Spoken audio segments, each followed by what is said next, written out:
There are some books that are so mind-blowing that they change how you see yourself and the world forever. In this video, I'm going to share 9 underrated books that completely changed how I see the world and made me a better person for it. And hopefully, they'll do the same for you too. This may be the strangest history book I've ever read, but it still completely changed how I see the world. The Mosquito by Timothy Winegard takes something that you normally never think about, the mosquito, and shows how it influences almost everything you think about. Did you know that for most of human history, roughly 30 to 40% of all deaths were caused by mosquito-borne illnesses? Mosquitoes, that is malaria, typhoid, dengue, dominated social concerns, political decisions, and the outcomes of some of the most consequential wars in human history. From the fall of the Roman Empire to the American Revolution to the slave trade, mosquitoes and the constant struggle to avoid them was at the center of it all. We take it for granted today, but so much of human history was dictated by the reality of disease. And nothing carried disease quite like mosquitoes did. It's one of the most fascinating books I've ever read. It's mind-blowing and a ton of fun.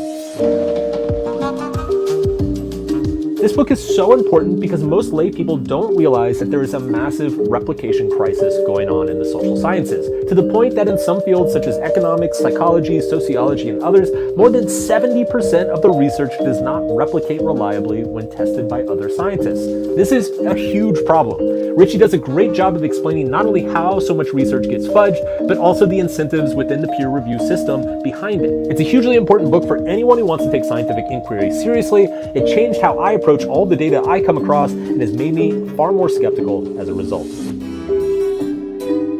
There are not many books that I can say changed my political views, but this is certainly one of them. If you're a democracy-loving Westerner like I am, you kind of have this romantic image of democracy, that the more power and voice we give to the people, the better off we will all be. If that's what you believe, then this book will ruin your Sunday afternoon. They show an abundance of data and examples suggesting that in many cases, greater amounts of democracy results in worse outcomes for populations. Why? Because most people are either A, dumb as a fucking tree stump, or B, too busy to educate themselves on the plethora of issues going on in their community. This isn't to say that democracy doesn't work. As Churchill said, it's clearly better than all the other forms of government. The problem is that you need to balance democracy with a layer of highly educated experts and elites who can actually get shit done. It turns out that much in the same way that there needs to be checks and balances between different branches of government, there's also a necessary check and balance between educated elites and democratic populism.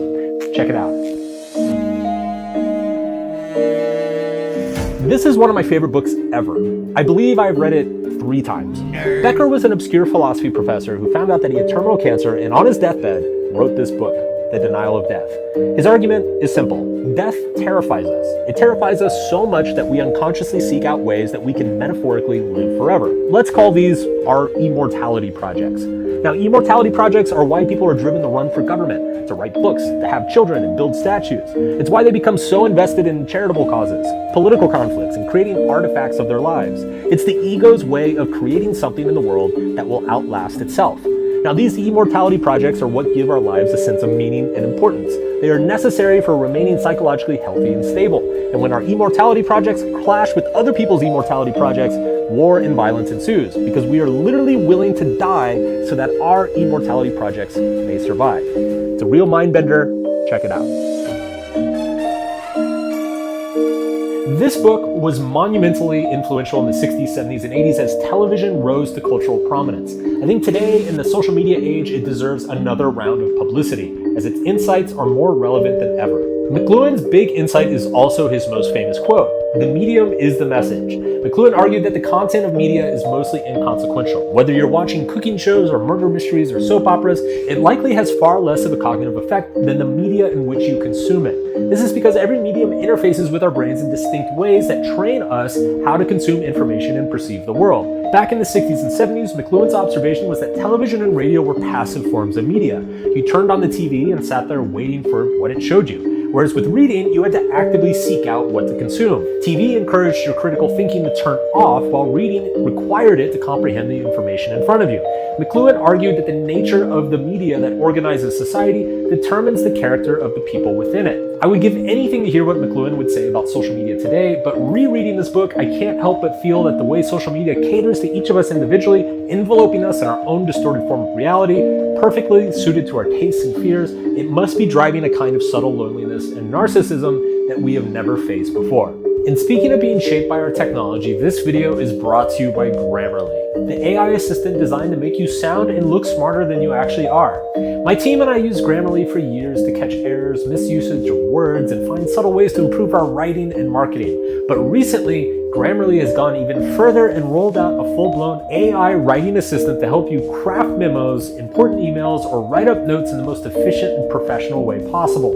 Grammarly uses a simple interface where you can set the parameters of its recommendations, and then you simply start writing and it will make suggestions to you as you go. It's like having an English teacher looking over your shoulder as you write. 96% of users report that their writing gets better as a result. So stop embarrassing yourself with typos, grammatical errors, and convoluted arguments. Use Grammarly to improve your communication skills today. I don't even know what McLuhan would say about this if he saw it, but I'm pretty sure his head would explode. Try it for free by using the link in the description and sign up for Premium to take your writing to the next level. Now, back to the books. Durant spent his entire career writing an 11-volume set of books called The Story of Civilization. It took him almost 40 years to finish it, and clocking in over 13,000 pages, it starts in ancient Mesopotamia and works its way all the way up to the 20th century. But upon completing the set, Durant wanted to write a small book summarizing in 100 pages everything he learned about humanity and civilization. The result was this book, The Lessons of History. The Lessons of History lays out 12 seemingly straightforward lessons with wide implications. It's the sort of stuff that strikes you as obvious once you read it, but at the same time, you never thought about it that way. Stuff like the importance and determinants of geography on the fates of entire empires, the way technology dictates geopolitics, the ubiquity of prejudice and competition both within and between societies. It is a lifetime worth of study, all compressed into just 100 pages of wisdom. It's rare that such a thing happens, and you are missing out if you don't check it out. Scientific knowledge doesn't progress the way you think it does. This classic was written back in the 1960s and it immediately made waves. It's about the messy ways in which knowledge progresses and how scientific advancements don't happen the way we assume they do. Kuhn points out that while small iterative improvements in our knowledge come within our conventional systems, large breakthroughs in knowledge typically come from total outsiders who have no stakes in the current institutions. As a result, these huge leaps of progress are typically ridiculed and suppressed at first, only to slowly win out over the long run. I love this book because I think it applies to human organizations in general, not just science. People who are rewarded by conventional wisdom will unconsciously try to preserve it and prevent large advancements because that would undermine their current power structures. Meanwhile, outcasts and outsiders will take long shots at drastically remaking the conventional wisdom, mainly because they have nothing to lose. The majority of these long shots will fail and they will look like total crackpots, but occasionally, just occasionally, you get an Isaac Newton, or an Einstein, or a Churchill, or a Lincoln. The Weirdest People in the World by Joseph Henrich. Weird in this case stands for Western, educated, industrialized, rich, and democratic. And as Henrich notes, weird people are psychometrically quite different from the rest of the world. We have different personalities, different cognitive behaviors, even some neurological differences. Now Henrich spends 600 pages asking the question, why? Why Europe? In the Middle Ages, Europe was a backwater compared to the Middle East and China. Why did industrialization and the Enlightenment happen here and not anywhere else? Why did Europe become so rich and prosperous and different? Now the answer will probably surprise you. It has to do with marriage laws in the Catholic Church. See, the early popes did not want kings and dukes of Europe to consolidate into new empires, so they passed strict marriage laws. You couldn't marry within your family, you couldn't take more than one wife, and you couldn't get divorced. This hamstrung the feudal lords of the time, preventing them from consolidating powers like monarchs and emperors did in the rest of the world. The result was a geopolitically unique, highly competitive, industrious region with more genetic diversity and economic mobility than ever before.